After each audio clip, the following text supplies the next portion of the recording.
Hello everybody, Good to meet you. welcome back to the final episode of playing Condition Willbender every day until it's real. Today we're going to make it real. As you can see, we're here in the aerodrome, and that's because we are going to fight the most difficult boss in the game, the one with the lowest success rate of all. That's right, the golem. I'm going to do more bench grinding, and I figured that would be an appropriate way to end the series with the, going back to the way I started.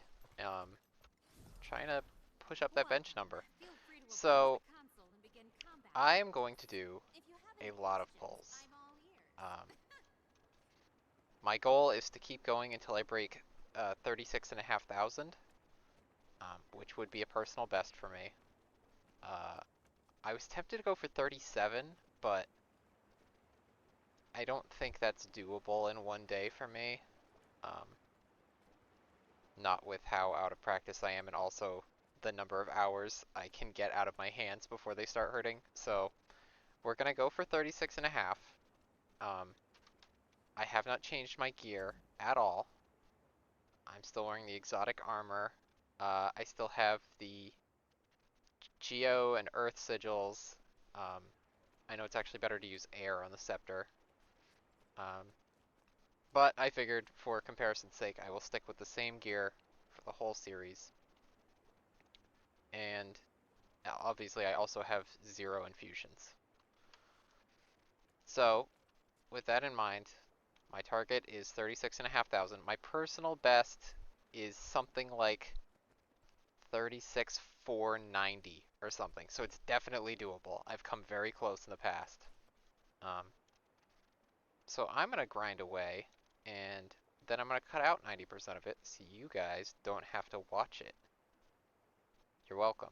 Um, After I'm done, um, well, we'll have a little debrief, and we'll talk about how things went.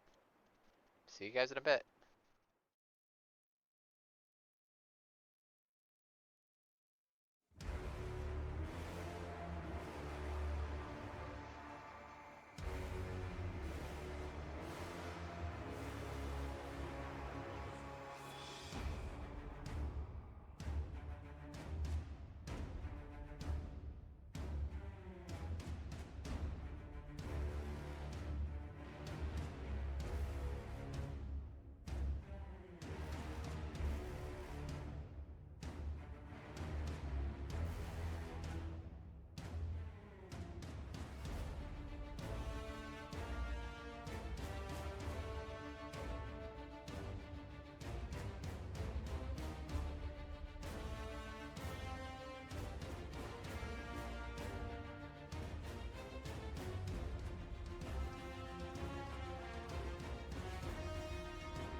Well, that's that, I guess. Um, I said I didn't think I could hit 37, but after realizing that my golem setup was wrong and I was getting a lot less relic procs than I could be, my numbers started getting not enormously higher, but enough that I realized that 37 was much more feasible than I'd thought. And, well, would you look at that? Just took me, gosh, that was maybe an hour, hour and a half of attempts, both before and I noticed the lack of bleed on the golem some point around the halfway mark, maybe a little more than that. I think it was 2 or 3 pulls after that that I managed to get a 37. I got over a 36 and a half first. I think it was something like 36700, and when I uploaded it to DPS report, um, there is some bug at the moment that causes DPS report and Arc DPS in general to undervalue certain condition builds compared to how much they're actually doing. Um, you can see here my DPS meter is still on screen from that last bench I showed you guys, and it says I was doing 37.1. That's a couple hundred under where the in-game chat told me I was actually at. Um, so I did have a pull that was over my threshold, but I wasn't satisfied with it. I made a lot of mistakes in that one, and the DPS report didn't even didn't even back me up and agree that I had passed the mark. So I took that as a challenge, and I kept going. And as you can see, it paid off. And the best part really is that 37k that I got wasn't even that good either. I mean, I made a lot of mistakes in there. You might have spotted some of them. I certainly did when I was watching it back. I felt some of them at the time. Like, there was a point where I accidentally weapon swapped before my Scepter 2 went off, which is not the easiest thing in the world to do. I was just going that fast, and I still ended up with a pretty huge number. So I can go higher than this, um, if I really put my mind to it. And I think that's great, actually. The skill ceiling in this game is enormous. If you're willing to put in the effort, you can get so good with some of these builds. I think that's kind of beautiful. I mean, it's a shame that the DPS checks don't really ever matter. Like, you could argue there's not really any incentive to do that, to put in this much effort, besides just wanting to see your bench number go up. But I found it rewarding. I really liked making this series. I had a lot more fun with it than I thought I would. It was just kind of commitment to the bit at first. Um, but I ended up doing a lot of stuff that I would not have tried doing otherwise. At this point, 30 days in, Condition Willbender is hands down my favorite Guardian build. Um, in the past, I've played Condi Quickness Firebrand. I've played Heal Firebrand in Fractals and Raids. I've played the World vs. World version of Heal Firebrand for Zerging with full Minstrels. I've played Power Dragon Hunter, and I did not like any of them nearly as much as this build. I am going to keep playing this build after this series is over, just as a part of the game. It's real. The Condition Willbender is real. And very grateful to everybody who's helped me, um, given tips and looked at my logs and stuff.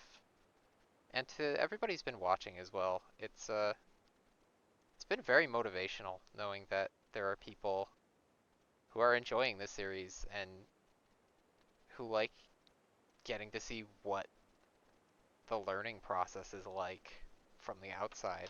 And I don't know if you guys are just getting entertainment out of it or if you're learning along with me, but I have found it so helpful to watch back my own footage. I've mentioned this before, but I really can't understate it. It is so much easier, for me at least, to learn from my own video footage than it is from looking at like a DPS report and trying to figure out where my mistakes were. I can watch footage back and be like, ah, there, see, I canceled that skill because I pressed my weapon swap too soon, or because I pressed my sword too soon. That kind of thing. And it's possible to figure that stuff out just from looking at a log, but I find it so much easier to understand in video form. And I'm sure I'm not alone in that regard. But yeah, this is the end of this series, but as I mentioned last time, I am strongly considering doing more of these in the future. Um, Maybe for other games, probably for other Guild Wars 2 builds. Um, Maybe not this long, maybe a shorter period of time than 30 days, but I had a lot of fun with it. It did feel more like an obligation than something I really wanted to do sometimes, but at the same time, nobody was pressuring me to keep it up besides myself, and I did keep it up. I haven't missed a day yet. Um, and, along the way, I feel like I actually picked up a lot of skills from stuff I wouldn't normally do. Like, not just the build. Um, this episode alone took more editing than probably every other episode in the series combined.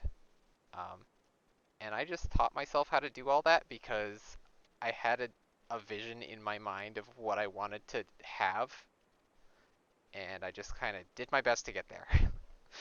um, I assembled all of the individual video clips for this episode using OBS, which is a program I barely know how to use, and I also think it was never intended to be used in this way. So if I did do something like this again, I would get actual video software for editing. So that's my takeaway. Get actual video software. Also, even knowing that this wasn't suited for the task, and I didn't know what I was doing, it wasn't that bad. I would not have powered through and finished it if it was that bad. It was pretty fun. I'm not gonna lie.